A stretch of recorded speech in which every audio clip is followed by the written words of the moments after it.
ক্ষুধার্ত ফিলিস্তিনিদের লক্ষ্য করে মরিচের গুঁড়া ছুড়ল ইসরায়েলি সেনারা।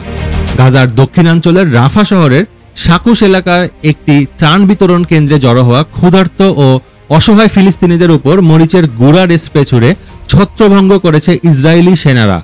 বিতর্কিত ত্রাণ সংস্থা জিএইচএফ পরিচালিত ওই কেন্দ্রকে ঘিরেই ঘটে এ ঘটনা। সামাজিক যোগাযোগ মাধ্যমে ছড়িয়ে পড়া একটি ভিডিওতে দৃশ্যটি দেখা যায়, যা আল জাজিরার ফ্যাক্ট চেকিং ইউনিট সানাদ যাচাই করে সত্যতা নিশ্চিত করেছে।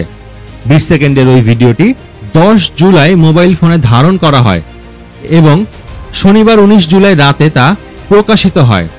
এতে দেখা যায় 3 জন সশস্ত্র ইসরায়েলি সেনা জিএইচএফ এর ত্রাণ বিতরণ কেন্দ্রে উপস্থিত ফিলিস্তিনিদের লক্ষ্য করে মরিচের গুঁড়া ছুড়ছেন। পুরুষ, নারী ও শিশুরা প্রাণ বাঁচাতে দিক বিদিক ছুটছেন। অনেকে মুখ ঢেকে রেখেছেন, কেউ আবার পিঠে ময়দার বস্তা নিয়ে আতঙ্কে ছুটে যাচ্ছেন।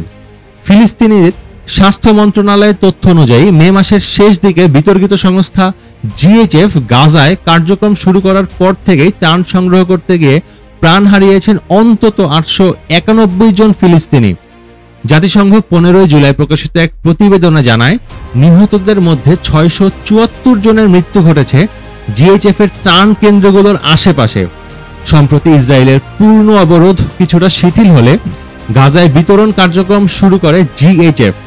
তবে এই সংস্থার কার্যক্রম ঘিরে বিতর্কও কম নয়, কারণ তারা কার্যত জাতিসংঘ নেতৃত্বাধীন ত্রাণ ব্যবস্থাপনার বাইরে কাজ করছে।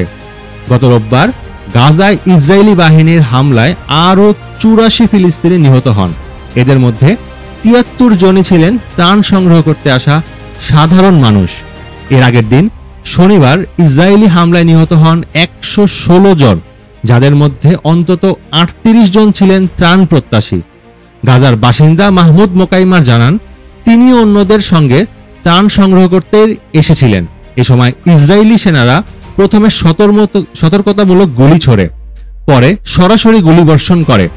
বার্তা সংস্থা অ্যাসোসিয়েট প্রেসকে তিনি বলেন, দখলদার বাহিনী আমাদের উপর এলোপাতাড়ি গুলি চালায়।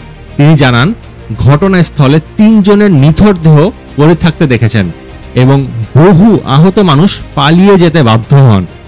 আল জাজিরার গাজা প্রতিনিধি হিন্দ খোদারি বলেন, গাজাবাসীরা জানেন ত্রাণ কেন্দ্রে গেলে গুলিতে প্রাণও যেতে পারে, তবুও তারা যাচ্ছেন, কারণ তাদের শিশুদের খাওয়ানোর বিকল্প আর কিছুই নেই।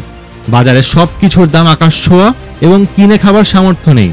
রোববার গাজার আল আকসা মার্টায়ার হাসপাতাল সূত্রে জানা গেছে, 4 বছর বয়সী রাজান আবু জাহের নামের এক শিশু অপুষ্টি ও অনাহারে মারা গেছে।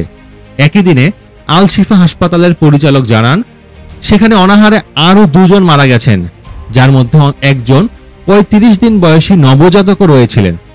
গাজার বিভিন্ন স্থানে শিশুদের না খেয়ে মৃত্যু এখন নিত্যদিনের চিত্র হয়ে উঠেছে। মানবিক বিপর্যয় ঠেকাতে আন্তর্জাতিক সমাজের কার্যকর পদক্ষেপ এখন সময়ের দাবি।